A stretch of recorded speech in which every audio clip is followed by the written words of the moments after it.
तर नमस्कार नांदेडकर, तुमच्या सर्वांचं स्वागत आहे आपल्या यूट्यूब चॅनलमध्ये, ज्याचं नाव आहे दीपक रॉक्स.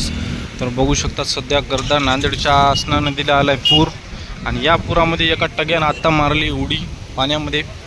ते काही मेला नाही, सुसाईड करण्यासाठी उडी नव्हती, फक्त इथलं लोक पाहणाऱ्यांचं अटेन्शन घेण्यासाठी बाजूला मुली थांबल्या, त्या मुलींना इम्प्रेस करण्यासाठी एका नांदेडच्या दलिंदर पोराने इथं उडी मारली आणि लोक इकडं जाऊनसुद्धा बघायलेत त्याला.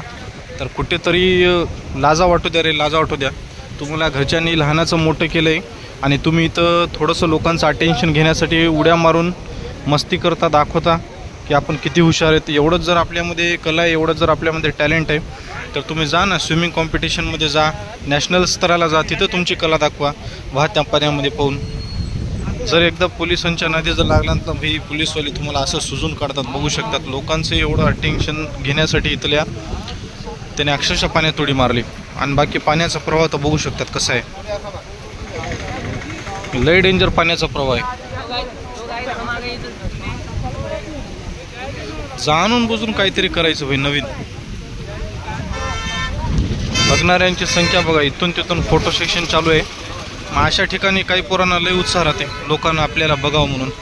इथं ज्याचे ते सगळेजण आपापली सेल्फी फोटो व्हिडिओ करण्यासाठी येतात. मग काही पोरांना असं वाटते की आपण लय मोठे भारी, लय मोठं काम करतो. नांदेडमध्ये माझ्यासारखं कोणीच भारी नाही असं वाटून एकाने उडी मारून इम्प्रेस केलंय लोकांना. समजा इथं त्याने उडी मारली आणि इकडून आलाय बाहेर आणि इकडं निघालाय सुद्धा. ते काही मेला नाही, पण 2 मिनिटासाठी त्यानं माहोल गरम केला होता. 2 मिनिटासाठी सगळ्यांना वाटलं की त्यानं सुसाईड केले, पण त्यानं काही सुसाईड केलं नाही. ते मस्त पोहत पोहत गेलं आणि त्या कोपऱ्याला तिकडे निघून गेलं. बाकी बघा आपल्या नांदेडच्या गोदावरी नदीचा पूर सध्या धोक्याची पातळी. असं जर अजून 2-3 दिवस जर पाऊस राहिला तर 100% हे ब्रिजसुद्धा थांबायला जागा राहणार नाही. आजूबाजूची शेती सगळी पाण्याखाली गेली. हे पलीकडची शेतीच आहे, बघू शकता दूरपर्यंत सगळी पाण्याखाली गेलेली आहे.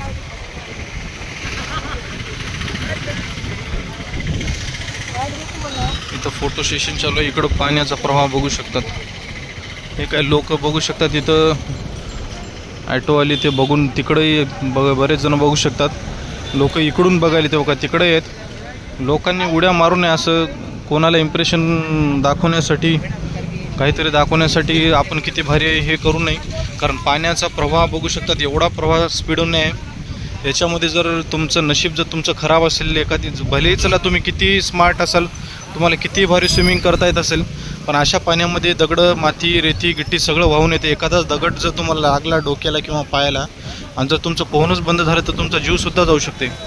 त्याच्यामुळे कशाला 2 मिनिटासाठी लोकांना इम्प्रेशन करण्यासाठी स्वतःच्या जीवाचं एवढं रिस्क घ्यायचं. तर कुठेतरी चुकीचं आहे बाबा, असं करू नका कोणी. कारण आयुष्य हे एकदाच येतं. त्याच्यामुळे आयुष्याचा आनंद घ्यायला शिका. असे स्टंट करून, जीवघेणे स्टंट करून स्वतःचं आयुष्य धोक्यात घालू नका. आणि तुमच्या पाठीमागे तुमचा अख्खा परिवार असतो. त्याच्यामुळे एकदा घरच्यांचा चेहरा समोर आणून अशा गोष्टी करत चला. आता ज्याने उडी मारली आपण त्याचा चेहरा घेतला नाही, तो निघाला आणि तिकडून तिकडे गेला. त्याला माहिती होतं जर इथं लोकांनी त्याला पकडलं तर लोक मारतात धरून. कारण असे स्टंट करायचेच नाही ना की लोकांनी तुम्हाला मारावं. कामं असे करा की लोकांनी तुमचं कौतुक करावं. कामं असे करू नका की लोकांनी तुम्हाला 4 शिव्या घालावं. आता इथं बघणारा प्रत्येकजण त्या पोराला शिव्या देतं. इकडून का बघत आहे तिकडं थांबून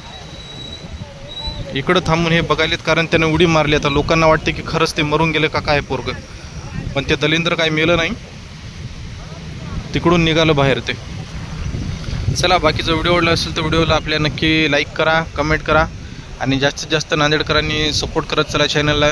ज्यांनी अजून आपल्या चॅनलला सबस्क्राईब केलं नसेल त्यांनी नक्की असेच नांदेडचे नवीन अपडेट पाहण्यासाठी नक्की चॅनलला सबस्क्राईब करा.